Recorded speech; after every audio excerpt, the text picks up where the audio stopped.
वृषभ राशीचे रहस्य. माझा जन्म वृषभ राशीतच का झाला? सत्य उलगडणारं रहस्य. याच राशीत माझा जन्म का झाला? वृषभ रास. प्रसन्न आनंदी जगता जीवन, परिश्रमाने फुलविता नंदनवन. नमस्कार, मी सर्व जातकांच्या आजच्या भागात मनपूर्वक स्वागत करते. याच राशीत माझा जन्म का झाला या विषयाचा आपण राशीनुसार सविस्तरपणे आणि शास्त्रशुद्ध पद्धतीने अभ्यास करीत आहोत. त्यानुसार आजच्या व्हिडिओमध्ये आपण वृषभ राशीविषयी माहिती समजून घेणार आहोत.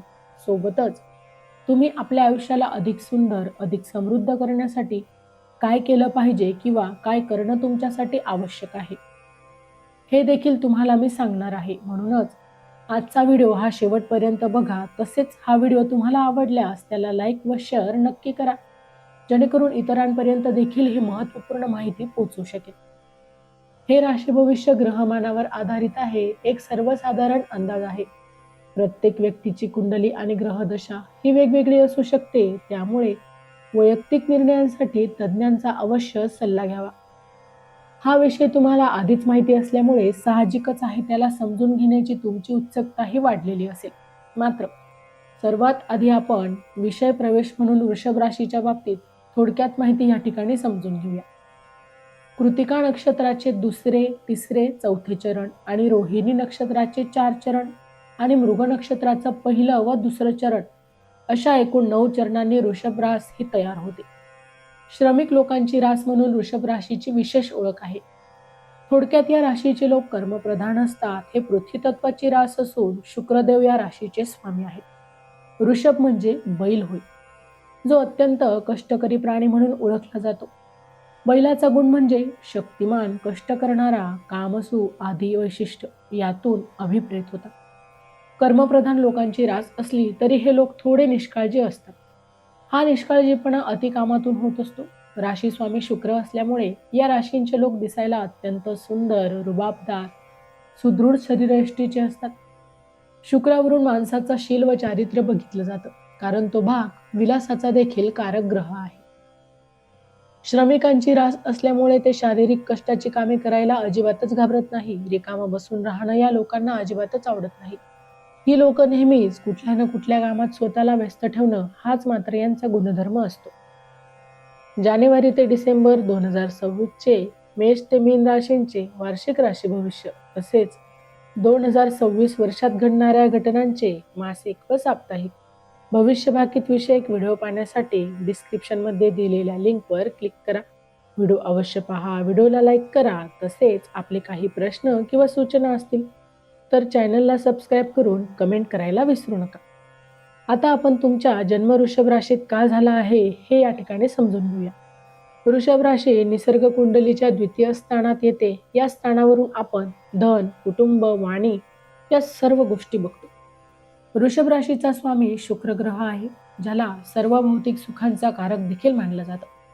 आता गुरु हे देवतांचे गुरु बृहस्पती, तर शुक्र हे राक्षसांचे गुरु शुक्राचार्य आहेत.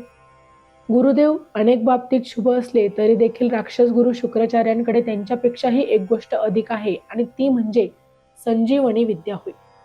ते अत्यंत विपरीत स्थितीत देखील माणसाला उभं करण्याचं मात्र सामर्थ्य देतात. ती तुमच्या राशीत नैसर्गिक स्वरूपात आपल्याला बघायला मिळते. कारण तुम्ही या भूतलावर आलेले आहात, कारण तुम्हाला स्वतःला आनंदाने जगायचं आहे. इतरांना देखील तुम्हाला आनंदी ठेवायचं आहे. आनंद, सुख, समाधान या सर्व गोष्टी तुम्हाला हव्या आहेत, आणि म्हणूनच तुम्ही या भूतलावर आलेले आहात. यात एक तुम्हाला थोडीशी गंमत घडते. म्हणजे वृषभ राशीचा जेव्हा आपण विचार करतो तेव्हा जसं मी आधी तुम्हाला सांगितलं होतं की कृतिका, रोहिणी आणि मृग या 3 नक्षत्रांनी ही रास तयार होते. आता ही तिन्ही नक्षत्र तुमच्या राशी स्वामीच्या शत्रूंची नक्षत्र आहेत. म्हणजे होतं काय की तुमचा जन्म वृषभ राशीत आणि कृतिका नक्षत्रात झाला असेल तर सर्वप्रथम तुम्हाला रवीची महादशा येते, त्यानंतर चंद्राची महादशा येते आणि त्यानंतर मंगळ ग्रहाची महादशा येते. म्हणजेच रवीचे 6, चंद्राचे 10, मंगळाचे 7 वर्ष हे तुमच्यासाठी संघर्षाचे असतात. म्हणजे वृषभ रास आणि कृतिका नक्षत्रात जन्मलेल्या जातकांच्या बाबतीत असं घडतं की सुरुवातीला 20-25 वर्ष संघर्ष केल्यानंतर आयुष्य अचानकपणे नवीन वळण घेतं, आणि तिथून पुढे तुमच्या त्या आयुष्यात सकारात्मक आणि चांगल्या गोष्टी घडायला लागतात. ते मोठं कर्तृत्व गाजवायला लागतात, कारण मंगळानंतर त्यांना राहूची महादशा लागते. वृषभ राशीसाठी राहू हा कारक ग्रह आहे, परंतु रवी, चंद्र, मंगळ हे कारक ग्रह नाहीत. म्हणूनच वृषभ राशीच्या अनेक जातकांना आपल्या बालपणी मोठा संघर्ष करावा लागतो. वृषभ जातकांचा जन्म रोहिणी नक्षत्रात झालेला असेल तर मात्र सुरुवातीची 14 ते 17 वर्ष किंवा 10 ते 17 वर्ष हे संघर्षाचे असतात. आता त्यानंतर तुमच्या आयुष्यात नवीन वळण मिळतं आणि तेथून पुढे तुमची उन्नती ही सुरू होते. त्यानंतर ज्या वृषभ जातकांचा जन्म हा मृग नक्षत्रात झालेला आहे, तर सुरुवातीचे 5 ते 7 वर्ष तुम्हाला विविध आरोग्यविषयक समस्यांचा सामना करावा लागतो. हॉस्पिटलवर खर्च होतो, मात्र त्यानंतर आयुष्याला सकारात्मक वळण लागतं आणि तिथून पुढे मग एकामागोमाग एक चांगल्या संधी देखील तुम्हाला प्राप्त होत जातात. चॅनलवर येणाऱ्या प्रत्येक अपडेटसाठी आमच्या वेदभविष्याचा या व्हॉट्सअप चॅनलला फॉलो करा. चॅनलची लिंक ही डिस्क्रिप्शनमध्ये दिलेली आहे. वृषभ रास ही स्वतः आनंदाने जगते. आपल्या सोबत असणाऱ्या व्यक्तींना देखील आनंदाने जगावं आणि प्रयत्न तुम्ही करत असतात. तुम्हाला मित्र देखील छान आणि तुमच्यासारखेच मिळतात. आनंदी स्वभावाचे सोज्वळ मित्र हे तुमचे असतात. आई तुम्हाला शिस्तबद्ध स्वभावाची मिळते. बालपण तुमचं तसंही संघर्षमय असतं आणि आई तुम्हाला शिस्तीमध्येच वागवते. शिस्तीमध्येच तुम्हाला आई मोठं करते, मग हळूहळू ती शिस्त देखील तुमच्या अंगात भिनत जाते. तुमची संतती ही खोडकर, मस्तीखोर असते. बाह्य आयुष्यात अत्यंत मोठं कर्तृत्व गाजवणारी तुमची वृषभ रास संततीसमोर अनेक वेळा हतबल होते. संतती देखील वेगळीच दिशा निवडते आणि संततीच्या कर्तृत्वाची दिशाच वेगळी असते, जी तुमच्या राशीला मानवत नाही. आणि इथे मग एक वेगळ्याच प्रकारचा संघर्ष हा सुरू होतो. जरी असं असलं तरी तुमची संतती ही अत्यंत बुद्धिमान असते. अर्थात आपण जेव्हा सांगतो तेव्हा ते तुमच्या वृषभ राशीनुसार बेसिक स्वरूपातच सांगतो. त्या इतर ग्रहांच्या स्थितीनुसार फरक पडणार असतो. तर काही गोष्टी या अटळ असतात. जसं की तुम्हाला बायको ही अत्यंत कडक आणि रागीट स्वभावाची मिळणार. मग तुमच्या विवाहाच्या वेळी किती 100-150 पत्रिका पाहून जरी तुम्ही जोडीदार निवडला तरी देखील तो जोडीदार हा तुमचा रागीट स्वभावाचाच असणार आहे, हे मात्र निश्चित असतं. कारण ते तुमच्या पत्रिकेत लिहून आलेलं आहे. जेव्हा तुम्ही वृषभ राशीत जन्म घेतला तेव्हाच ते लिहिलं गेलं आहे. थोडक्यात सांगायचं झालंच, वृषभ जातक मागील जन्मातील काम पूर्ण करून नवीन स्वप्न घेऊन या जन्मात आलेले असतात. सूक्ष्म शरीर आणि स्थूल शरीर असे 2 प्रकारची ही लोक असतात. स्थूल शरीर म्हणजे आपलं शरीर जे आपल्याला पूर्ण प्राप्त झालेलं आहे आणि सूक्ष्म शरीराला आपण अनेक वेळा आत्मा हे नाव वापरतो.